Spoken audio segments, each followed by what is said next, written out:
आमच्या इथे सकाळ सकाळ 7ला पाणी येऊन धडकलं की एवढं पाणी होतं की 10 फुटाचं पाणी होतं. गाड्या तरंगत होत्या अक्षरशः. आणि हे सीमा भिंतीचा काय विषय तर हे बघा, आता तुम्हाला दिसतंयच काय आहे काय नाही ते.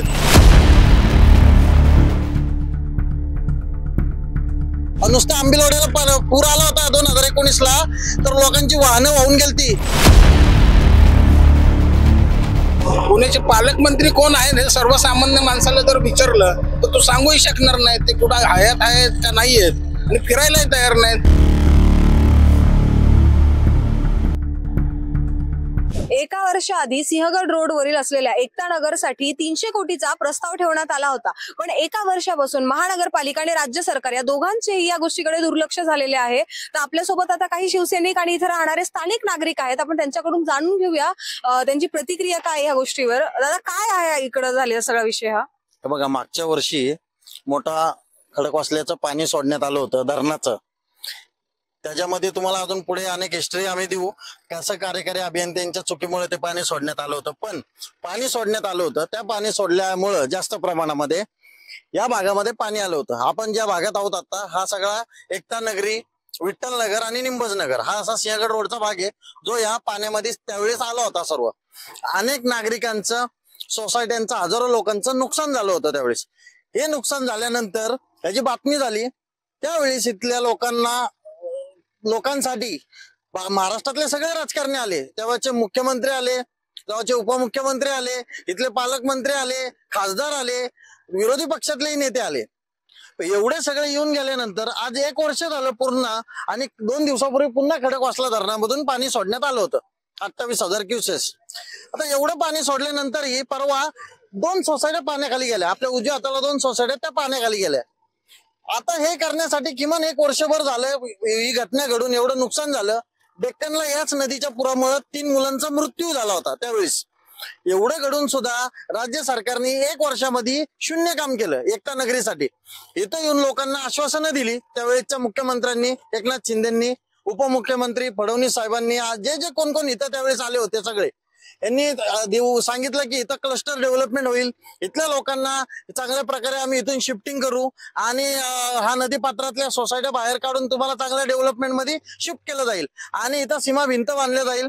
नदीचा जो काय रिव्हर फ्रंट डेव्हलपमेंटचा प्रोजेक्ट आहे त्यानुसार इथं डेव्हलपमेंट होईल. ह्याच्यासाठी आयुक्तांनी पुणे महानगरपालिकेच्या 300 कोटीची मागणी केली राज्य शासनाकडे. 300 कोटी मागितल्यानंतर किमान राज्य शासनाने स्वतः तर 1 वर्ष काही केलं नाही, पण आयुक्तांनी जर पत्र दिलंय तर त्याला काहीतरी उत्तर द्यायला पाहिजे. त्याच्यावरही पुणे राज्य सरकारने शून्य काम केलं. म्हणजे पुणे महानगरपालिका करू इच्छित त्यांनाही मदत करत नाहीये आणि स्वतःही काही केलं नाही. 300 कोटी मला सांगा, हे असं जेसीबीच्या साह्याने, इथे तुम्ही बघत असाल तर जेसीबीच्या साह्याने माती उकरतात हे नदी पात्रातली, आणि ही माती इथे असे बंधारा तयार करतात. मला सांगा, हा बंधारा टिकणार आहे का? खडकवासल्याच्या पाण्यापुढं नदीचं पाणी येते, बादलीवर पाणी नाहीये. नुसतं आंबिलवाड्याला पूर आला होता 2019ला, तर लोकांची वाहनं वाहून गेलती, प्राणी वाहून गेले होते, आता म्हशी बिशी, अनेकांचं लाखोचं नुकसान झालं होतं. मग असं जर वड्याच्या पुराला आलं होतं तर हा तर खडकवासला आहे, मोठा नदी ही पुण्याची. याच्यामध्ये नुकसान नाही होणार का लोकांचं? अशा बंधाऱ्यावर इथली लोक राहणार आहेत का?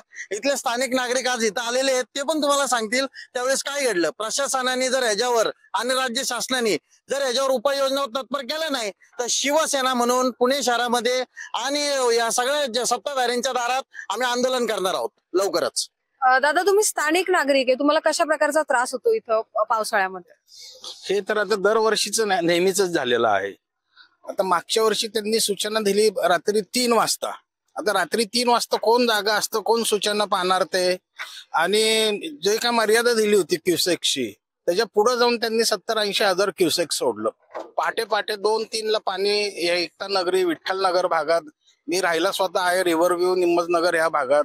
आमच्या इथे सकाळ सकाळ 7ला पाणी येऊन धडकलं की एवढं पाणी होतं की 10 फुटाचं पाणी होतं. गाड्या तरंगत होत्या अक्षरशः. लोकांच्या घरात घुसलं पाणी. लाखो करोडोंचं नुकसान झालं. त्यानंतर माननीय मुख्यमंत्री एकनाथ शिंदे साहेब आले. त्यांनी इथं क्लस्टर डेव्हलपमेंटची घोषणा केली.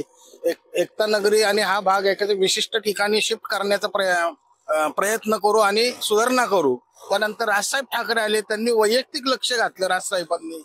आणि एवढी मोठी दिग्गज लोक येऊन दादा आले, नंतर मुरलीधर मोहोळ साहेब आले, पण पुढे कृती शून्य. परत आता मागच्या आठवड्यात सुद्धा एकता नगरीत परत एकदा पाणी येऊन गेलं. आणि हे सीमा भिंतीचा काय विषय तर हे बघा, तुम्हाला दिसतंयच काय आहे काय नाही ते. म्हणजे यांचे पोकळ घोषणा, पोकळ आश्वासनं, हे ट्रिपल इंजिन सरकार आहे. पुण्याचे पालकमंत्री कोण आहेत हे सर्वसामान्य माणसाला जर विचारलं तर तो सांगूही शकणार नाही ते कुठं आहेत का नाही आहेत, आणि फिरायलाही तयार नाहीत. हा कुठला प्रकार आहे? म्हणजे यांना जनतेची काळजी नाहीये, यांना स्वतःची खुर्ची, स्वतःचे मजा, आयुष, आराम पाहिजे. याच्या पुढे यांना काही दिसत नाही. आणि सर्वसामान्य लोकांना वेठीस धरणे हाच प्रकार या सरकारच्या काळात चालू आहे. मागच्या वर्षी पावसाने पाणी भरलं होतं आणि त्याच्यातही म्हणजे लहान मुलांचे शाळा बुडल्या होत्या, त्याचं नुकसान वगैरे काही सांगितलं होतं राज्य सरकारने की आम्ही भरून देऊ म्हणून प्रचंड त्यांनी घोषणा केल्या, सांगितलं ना, पण कोणी आले ना. आम्ही वैयक्तिकरित्या, राजाभाऊ चव्हाण आहेत, आमची शिवसेनेची काही लोक होती, मनीष भाऊ जगदाळे, अशा 8-10 जणांनी इथं वैयक्तिक घरोघरी जाऊन शालेय साहित्य, कोणाचे फीचे विषय होते, 2-3 फीच्या विषयात मी वैयक्तिक 2-4 शाळांमध्ये जाऊन विनंती करून त्यांचे फीचा पाठपुरावा करून मार्गास लावून घेतला. म्हणजे कुणाचं लक्षच नाहीये इकडे. येणे, घोषणा करणे, चातुर्मातुर कारण देणे एवढंच आहे. आणि प्रशासन तर काय कुणाला विचारायलाच तयार नाही. कारण गेले 2-3 किंवा 4 वर्ष झाले प्रशासनावर कुणाचं वचकच नाही, लोकप्रतिनिधीच नाही, त्यांना विचारणार कोण? हा मूळ प्रश्न आहे. आणि मागच्या वेळी आश्चर्याचा प्रकार, मुरलीधर मोहोळ साहेबांनी तो असं उत्तर दिलं की त्या कोण कार्यकारी अभियंता आहेत खडकवासले धरणांच्या, त्या नवीन आहेत, त्यांना अंदाजच आला नाही पाणी सोडण्याचा. हे काय उत्तर होऊ शकत नाही ना, चुकीचं उत्तर आहे. आणि पालकमंत्र्यांनी या प्रश्नात गांभीर्याने घेणं गरजेचे आहे. ते कोथरूड सोडून कुठे जातात की नाही हेच कळत नाहीत, आणि कुणाला दिसतही नाही मला तर वाटतं. आता अजून तरी या गोष्टीवर पुणे महानगरपालिका आणि राज्य सरकार कशा प्रकारे दक्षता घेते आपण ते नक्कीच बघूया. तोपर्यंत मी मृदुला नारळे, न्यूज डॉट्स पुणे.